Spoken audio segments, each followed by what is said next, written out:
भारतीय डाक, सोचिए, रोज लाखों डाक टिकटें, इनका हिसाब कैसे रखते होंगे। आज हम इसी पर बात करेंगे, इंडिया पोस्ट के एक अंदरूनी दस्तावेज के जरिए। हाँ, ये एक एसओपी है, मतलब स्टैंडर्ड ऑपरेटिंग प्रोसीजर। बिल्कुल, ये बताता है कि उनका जो एडवांस्ड पोस्टल टेक्नोलॉजी सिस्टम है, हाँ जी। एपीटी, हाँ। उसमें टिकटों का रिक्वेस्ट, प्रोसेस, रिसीविंग और बिक्री, ये सब कैसे होता है। जी, और लगता है ये एसओपी इसीलिए बना क्योंकि शायद टिकट रिक्वेस्ट और बिक्री को लेकर कुछ कंफ्यूजन था, कुछ सवाल उठ रहे थे। हाँ, सपोर्ट टिकट्स का जिक्र है इसमें। तो ये एसओपी क्लैरिटी लाने के लिए। बिल्कुल सही। ये दस्तावेज एसओपी नंबर 4 ये पक्का करता है कि सभी यूजर्स, खासतौर पर काउंटर ऑपरेटर्स और ट्रेजरी ऑपरेटर्स, एक ही मतलब स्टैंडर्ड तरीके से काम करें। तो चलिए इस प्रक्रिया को समझते हैं। हमारा मिशन है ये देखना कि ये एपीटी सिस्टम से इंडिया पोस्ट टिकटों के स्टॉक को कैसे मैनेज करता है। तो ये पूरा सिलसिला शुरू कहाँ से होता है? ये शुरू होता है काउंटर ऑपरेटर से। उन्हें टिकट चाहिए तो वो पहले एपीटी सिस्टम में जाते हैं। ओके। वहां बुकिंग काउंटर ऑपरेशंस में जाकर इन्वेंट्री रिक्वेस्ट स्टैम्प्स चुनते हैं और ट्रेजरी को एक डिजिटल रिक्वेस्ट भेजते हैं। अच्छा, तो पहले डिजिटल रिक्वेस्ट, इसके बाद ट्रेजरी ऑपरेटर का काम आता है। उन्हें ये रिक्वेस्ट अपने सिस्टम में दिखती है। फिर वो ट्रेजरी मॉड्यूल में जाकर एक स्पेसिफिक ऑप्शन से उस रिक्वेस्ट को प्रोसेस करते हैं, मतलब टिकट निकालते हैं और सिस्टम के जरिए ही काउंटर को इशू कर देते हैं। डिजिटली इशू करते हैं? हाँ, डिजिटली। फिर गेंद वापस काउंटर ऑपरेटर के पाले में। सही। तो अब काउंटर ऑपरेटर क्या करता है?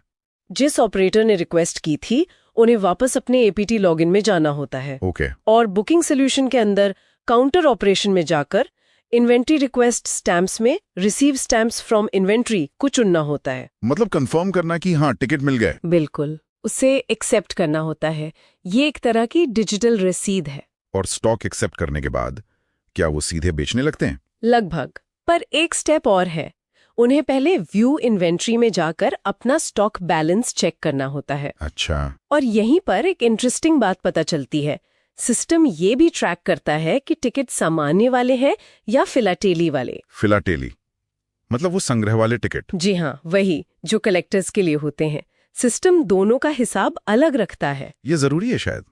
अब बिक्री की बात करें। हाँ, यहीं पर ये क्लासिफिकेशन मतलब वर्गीकरण काम आता है। ऑपरेटर को रिटेल सर्विस में स्टैम्प सेल पेज पर जाना होता है। अगर उन्हें वहां अपने टिकट नहीं दिख रहे हैं तो हो सकता है वो फिलाटेली वाले हों।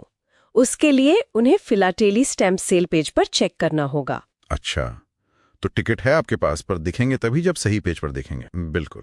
टिकट अपने क्लासिफिकेशन के हिसाब से ही सही पेज पर बिक्री के लिए अवेलेबल होंगे। ये तो काफी स्पेसिफिक है। और दस्तावेज में कुछ और नोट्स भी थे, है ना? हाँ, एक बहुत जरूरी नोट है, शायद इसी वजह से कंफ्यूजन हो रहा हो पहले। क्या है वो? टिकटों की बिक्री उसी काउंटर और उसी शिफ्ट में होनी चाहिए जिसमें रिक्वेस्ट और रिसीविंग हुई थी। उसी काउंटर और उसी शिफ्ट में? जी, जैसे मान लीजिए काउंटर 2 शिफ्ट 2 दोपहर वाली ने टिकट रिक्वेस्ट करके रिसीव किए। हाँ, तो उनकी बिक्री भी काउंटर 2 पर शिफ्ट 2 में ही सिस्टम में दर्ज हो पाएगी। अगर शिफ्ट 1 सुबह वाली का ऑपरेटर उन्हीं टिकटों को बेचने की कोशिश करेगा काउंटर 2 पर, तो सिस्टम में स्टॉक दिखेगा ही नहीं।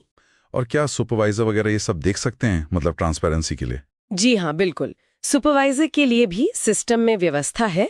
वो काउंटर वाइज इन्वेंट्री रिपोर्ट देख सकते हैं। अच्छा। उसमें उन्हें सभी काउंटरों और सभी शिफ्टों का स्टॉक दिख जाता है, सामान्य भी और फिलेटली भी। तो इससे पूरी प्रक्रिया पर एक नजर बनी रहती है। सही कहा।